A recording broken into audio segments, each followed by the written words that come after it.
Bon matin, bon dimanche. Donc, avant de commencer mon introduction, je propose que vous suiviez la lecture dans vos séminaires. Pascal m'a dit la semaine passée qu'on ne projettera pas, je pense, les textes ici. Donc, je n'ai pas eu l'occasion de vérifier. Est-ce que les textes sont là-dedans? Oui?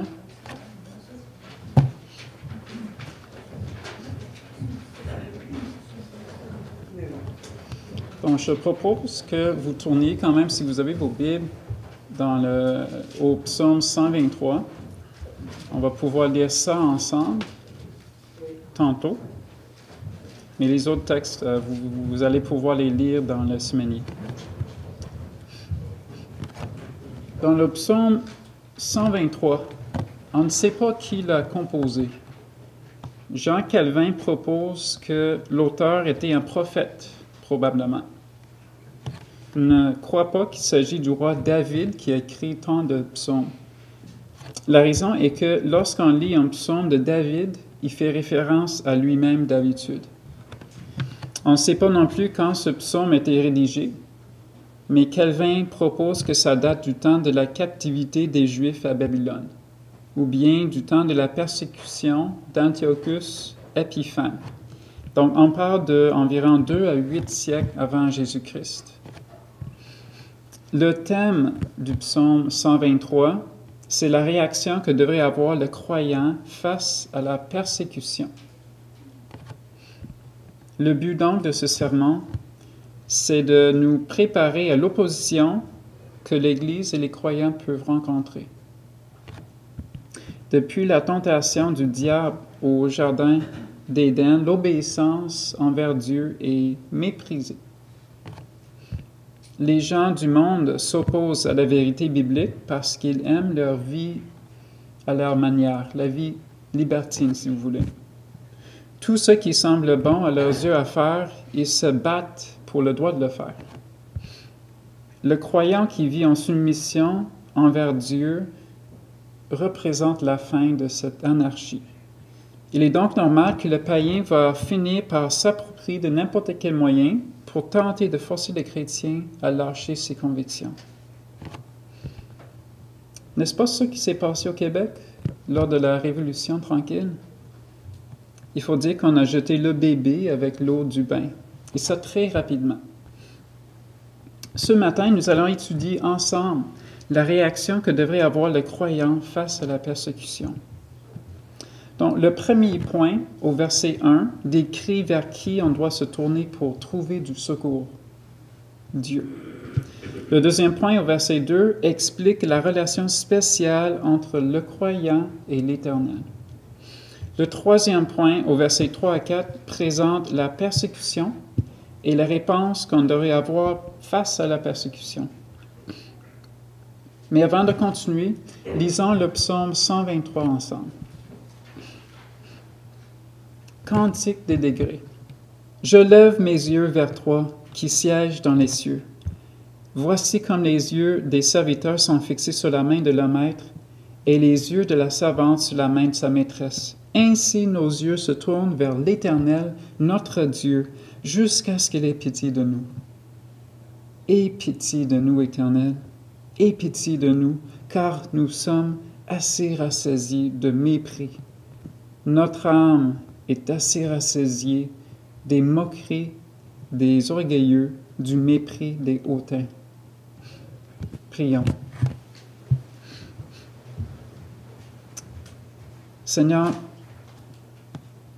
on est là ce matin pour entendre ta parole. C'est toi qui parles à travers les humains, les croyants, depuis des siècles, des millénaires. Nous avons entre nos mains ta parole, et plus spécifiquement le psaume 123, qui nous parle de la persécution, et ça parle de comment il faut réagir face à cette persécution. L'attitude qu'on devrait avoir, c'est de se tourner vers toi, se confier en toi. Merci pour ce matin, ce temps ensemble, Seigneur. Amen. Donc, le verset 1.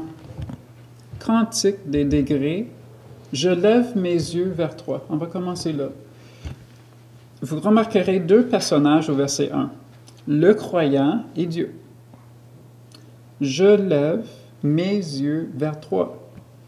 On a donc l'image d'une créature qui est dépendante de son Créateur. On comprend cela dans l'action de l'auteur de lever ses yeux vers celui qui est en autorité. Mais n'est-ce pas une belle image de la réalité des choses? Est-ce que l'argile questionnera le potier concernant son existence? Non. L'humain non plus ne doit pas se voir à la place du Dieu Tout-Puissant. Lorsque vient la tempête, il fait bien de regarder de son humble position vers ce grand Créateur. On n'a qu'à penser à notre Sauveur Jésus-Christ lorsqu'il a calmé les vents et la mer agitée. Vous vous rappellerez de cette histoire dans Matthieu 14. Les disciples sont en train d'aller d'un côté de la mer de Galilée à l'autre, dans un bateau. Il est très tard, il est entre 3 à 6 heures du matin, et ayant ramé depuis longtemps, ils sont fatigués. Soudainement, ils voient quelqu'un marcher sur les eaux. À cause de la tempête autour d'eux, ils ne voient pas qui c'est. Et il y en a qui pensent que c'est un fantôme qui s'approche d'eux. Mais non, ils entendent une voix qui dit « C'est moi, n'ayez pas peur ». Une fois dans le bateau, Jésus ordonne à la tempête de se calmer. Je peux vous dire que cette nuit-là, les yeux des disciples se levaient vers le Fils de Dieu, lui qui les avait secourus.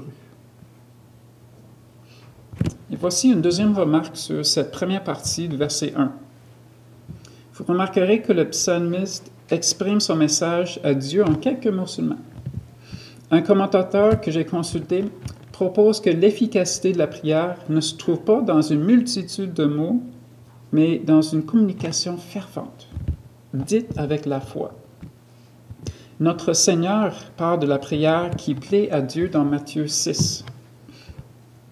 Quand tu pries, entre dans ta chambre, ferme ta porte et prie ton Père qui est là dans le lieu secret. Et ton Père qui voit dans le secret te le rendra. En priant, ne multiplie pas de vaines paroles comme les païens, qui s'imaginent qu'à force de paroles, ils seront exaucés. Ne leur ressemblez pas, car votre Père sait de quoi vous avez besoin, avant que vous le lui demandiez.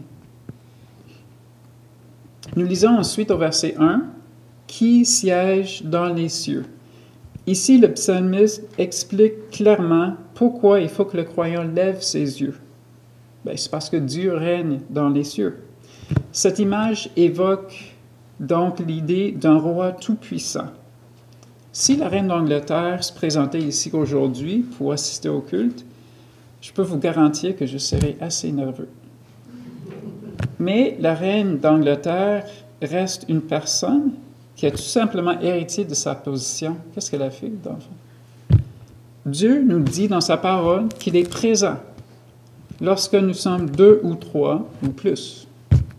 Donc, il y a parmi nous un roi ce matin. Non pas le roi d'un seul pays, mais le roi des rois. Ce roi est au courant de toutes les souffrances que nous expérimentons en tant que croyants. Tournons nos yeux vers lui qui siège dans les cieux. Voici un autre commentaire sur ce premier verset. Comme on verra dans les versets suivants, l'auteur lève ses yeux vers Dieu, car lui et d'autres croyants ont rencontré la persécution. Une persécution qui pèse lourd sur eux. Il faut donc remarquer le fait que le premier instinct, la première chose de l'auteur, c'est de se tourner vers Dieu. En faisant ainsi, il reconnaît que celui qui peut le secourir, c'est son Sauveur. Dans ce premier verset, il avoue par ses yeux et par ses mots l'autorité et la majesté de Dieu. Et oui, la majesté, car comme nous avons vu, le verbe qu'il choisit pour décrire le rôle de Dieu aux cieux, c'est « siéger ». Le mot « siéger » évoque l'image d'un roi sur son trône. Le livre de Job nous donne une bonne illustration pour mieux comprendre ce premier point. Selon la souveraine volonté, Dieu laisse Job subir des afflictions importantes. Il perd ses biens. Ses enfants meurent. Il souffre physiquement. Job passe dans un temps intense de souffrance et de questionnement. Comble de malheur, sa femme tente de le convaincre de maudire Dieu. C'est quelque chose. 3 de ses amis viennent pour essayer de lui montrer que ses souffrances sont les résultats de son péché. Job rejette les propos de sa femme et de ses 3 amis. Quelle est la réaction de Job au discours de ces gens? On voit à certains endroits qu'il accepte sa situation. À d'autres endroits, il réclame son innocence. Et puis vient un autre ami, Élihu, qui tente de lui montrer que Dieu est juste dans toutes ses actions. Après les discours d'Élihu, Dieu parle. C'est à son tour. Dieu parle directement à Job. Il le convainc de sa justice, sa sagesse, sa souveraineté sur tout ce qui se passe dans l'univers. On voit la réponse de Job au chapitre 42, 2 à 6. Donc, si vous voulez suivre avec moi.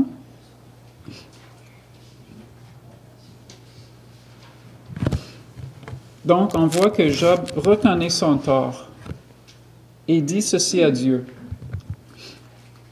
Job 42, 2 à 6. « Je reconnais que tu peux tout et que rien ne s'oppose à tes pensées. Quel est celui qui a la folie d'obscurcir mes desseins? Oui, j'ai parlé sans les comprendre, de merveilles qui me dépassent et que je ne conçois pas. Écoute-moi et je parlerai, je t'interrogerai et tu m'inspireras. Mon oreille avait entendu parler de toi, mais maintenant mon œil t'a vu. C'est pourquoi je me condamne et je me repens sur la poussière et sur la cendre. » Frères et sœurs, nous pouvons passer à travers des moments difficiles, tout comme Job. Mais ne perdons pas espoir. Ne soyons pas influencés par les conseils du monde, du diable, de notre chair. Écoutons plutôt les paroles de notre Dieu dans la Bible et tournons nos yeux vers lui dans la soumission. Le verset 2. « Voici comme les yeux des serviteurs sont fixés sur la main de leur maître, et les yeux de la servante sur la main de sa maîtresse. Ainsi nos yeux se tournent vers l'Éternel notre Dieu, jusqu'à ce qu'il ait pitié de nous. » Au verset 1, l'auteur parle directement à Dieu, avouant sa dépendance sur son Créateur. Au verset 2, l'auteur parle aux autres croyants qui, tout comme lui, souffrent. J'aime spécialement le verset 2 à cause de son style poétique. Les images que l'auteur décrit restent dans la tête.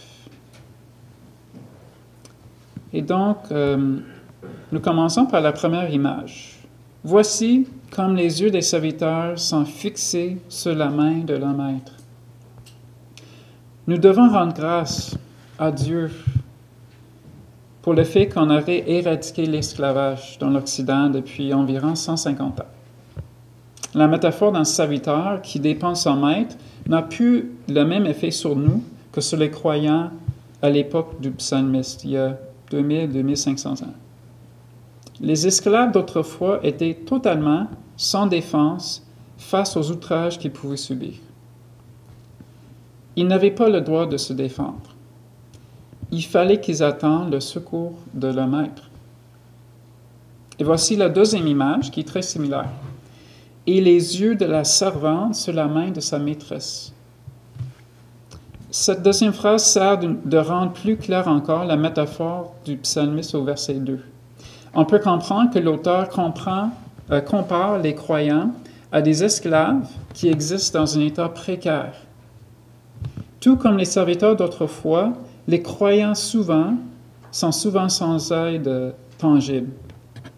On n'a qu'à penser à tous les hommes et femmes dans l'histoire qui ont souffert à cause de leur froid. Il fallait qu'ils se tournent vers leur seul secours, Dieu. Donc, on a cette image d'une servante qui regarde la main de sa maîtresse. Le fait que ce soit la main de sa maîtresse est un détail intéressant. Souvent dans l'Ancien Testament, lorsqu'un auteur parle de l'intervention de Dieu, il fait référence à son bras puissant. L'auteur du psaume 89 parle spécifiquement de la puissance de la main de Dieu. Donc, la servante garde ses yeux sur la main de sa maîtresse. Son regard démontre sa confiance en l'aide que sa maîtresse peut lui apporter. Dans la deuxième partie du verset 2, on lit « Ainsi nos yeux se tournent vers l'Éternel, notre Dieu, jusqu'à ce qu'il ait pitié de nous. » Dans cette deuxième partie, ici, nous avons une situation qui nous rappelle de l'alliance entre Dieu et ses enfants. Ainsi, on voit d'un côté les croyants qui ont le rôle d'obéir à Dieu et d'attendre son agissement. De l'autre côté, on voit l'Éternel Dieu, celui qui agit pour venir en aide à son peuple, selon sa volonté. Je suis content que le psalmiste ait inclus l'idée qu'on doit fixer nos yeux sur Dieu et attendre jusqu'à ce qu'il agisse pour nous secourir. Combien de fois est-ce que nous faisons face à une situation difficile et que nous voulons que Dieu agisse tout de suite? Dieu agit selon sa vitesse, son timing, selon sa volonté. Rappelons-nous de Romains 8, 28. Nous savons du reste que toute chose concourt au bien de ceux qui aiment Dieu, de ceux qui sont appelés selon son dessein. J'ai une question pour vous. Êtes-vous en Christ, frères, sœurs, vous en assistance aujourd'hui? Si vous êtes en Christ, ayez la paix. Dieu s'occupe de vos soucis selon sa bonne volonté. Si vous n'êtes pas en Christ, vous ne pouvez pas appliquer ce verset à votre vie. Tous les humains vivent sous la grâce commune de Dieu, mais ça pendant cette vie, une courte vie sur la terre. Repentez-vous et vous expérimenterez la paix qui dépasse toute connaissance, une paix qui vient de l'assurance que votre Créateur s'occupera de vous avant la mort et après la mort. Voici une illustration pour cette deuxième partie du sermon. Dieu, selon sa bonne volonté, a béni les humains avec la reconnaissance de l'or et de la beauté. Il faut ajouter que non seulement on les reconnaît, mais on est capable d'en créer. Au 16e siècle, au temps de Martin Luther, Martin Luther a fait la connaissance d'un certain Lucas Cranach. Cet homme était un peintre doué. Cranach, étant convaincu des doctrines de la Réforme, a commencé à créer des œuvres qui communiquaient sa foi. Une de ses œuvres dépeint un homme mourant dans son lit. Il y a un ministre qui lui tend une chandelle et un crucifix. Plus haut à gauche, on voit un ange qui a dans sa main une carte avec ces mots écrits dessus, « Bonnes œuvres ». Et puis à droite, il y a plusieurs diables avec d'autres cartes. Ça représente une certaine tentation diabolique, je crois. Ce qu'on remarque, c'est que les yeux de l'homme mourant sont fixés sur Jésus-Christ sur la croix. On voit donc qu'il rejette l'idée catholique de se fier sur ses propres bonnes œuvres. Il ne se laisse pas décourager par le diable non plus. Tout comme suggère le psalmiste, ce croyant garde ses yeux sur notre Sauveur. Il sait que sa main est puissante pour soutenir et aider les croyants. Cette toile représente bien l'espoir qu'ont les croyants face à des situations difficiles. Et ça, même la mort.